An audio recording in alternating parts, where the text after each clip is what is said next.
Starlink iroroshe cyane mu rurimi rwa technology bayita plug and play. Baguha antenne bakaguha na hauteur.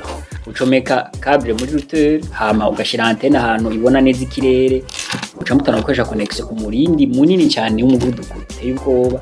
Mwumvise umuvuduko mu kanoti, umuvuduko mu iterambere. Haheze iminsi indwi ishira mu byo gutuma ko makuru ARCT hano mu Burundi yemeje ko internet ya Starlink yamaze gushwara mu Burundi.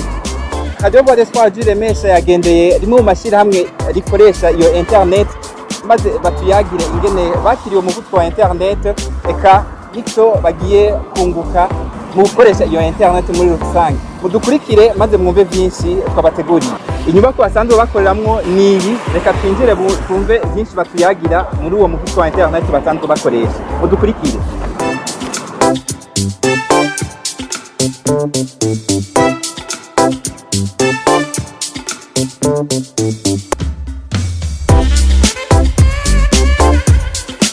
Mwatweretse ibyo musanzwe mukora muri Hogi, dushitse muri biho musanzwe mukoreramwo. Bega neza Starlink yatanguye gute, mwatanguye kuyikoresha gute ga Monsieur Yuda? Starlink yatanguye kuyikoresha muri 2023. Ariko mu nyuma kirahagarara. Ariyo mpamvu imbere yo kumvuga icyesho cyose mbanze shimire mukuru w'igihugu nabo bakorana bose ko nabo barashoboye kuyiha license hama igasubira igakora. Uno munsi tukatwo turayikoresha, ibikorwa byacu bikaba bimeze neza cyane kubera umuvuduko wa internet munini cyane isanzwe ifise. Umuvuduko munini cyane, umuntu yumvise umuvuduko munini cyane yotahura ko Starlink umuvuduko ungana gute, umeze gute? Starlink iragira hafi megabits amajana 2 mu segonde. Umuvuduko ni nyinshi cyane.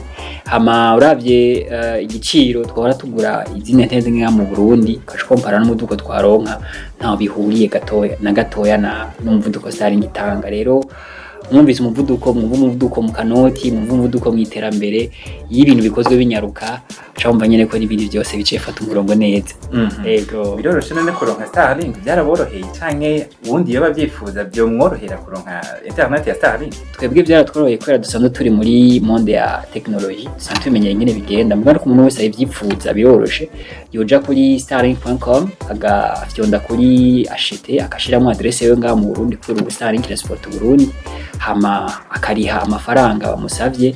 Starlink kirungika ngaha mu Burundi ufitora kuri DHL canke bakayikuzanira kuri adresse wavuze, hama naho ugatangura kuyikoresha. Baratanga n'ukwezi kwa mbere gratuitement, hama ugatangura kuriha kuva ku kwezi gukurikira kwa kabiri. Harabo mukorana twaciye hano twumva umunezero ari mwinshi bavuga bati ibyo bakora iminsi 5 barashobora kubikora mu minsi 2. Bo byemezaga muyobozi? Jewe ahubwo bobo ngira ngo birateba. Jewe ivyo nahora nkora mu minsi 3 ndabikora mu masaha 4. Yama andi masaha nakurikira nkayakoresha mu bindi bikorwa byo kubiza umwimbu. Yego.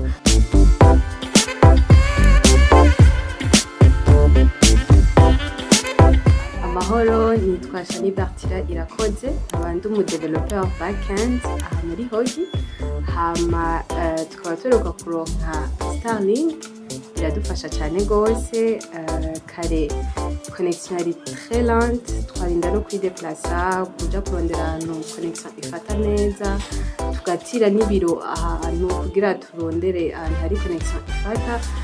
En tout cas productivité yacu yari très basse, ariko ubu ubuzima buraryoshe, buranyaruka, ibintu tubikora n'umuvuduko mwinshi.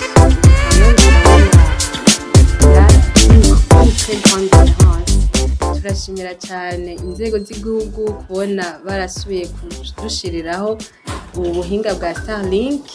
Ubu buzima n'ukuri buratworohera kandi biratuma dukora tutaza tukicara kubera twabuze connection. Yego kubona baradufashe mu mugongo kandi bashishikara, murakoze cyane.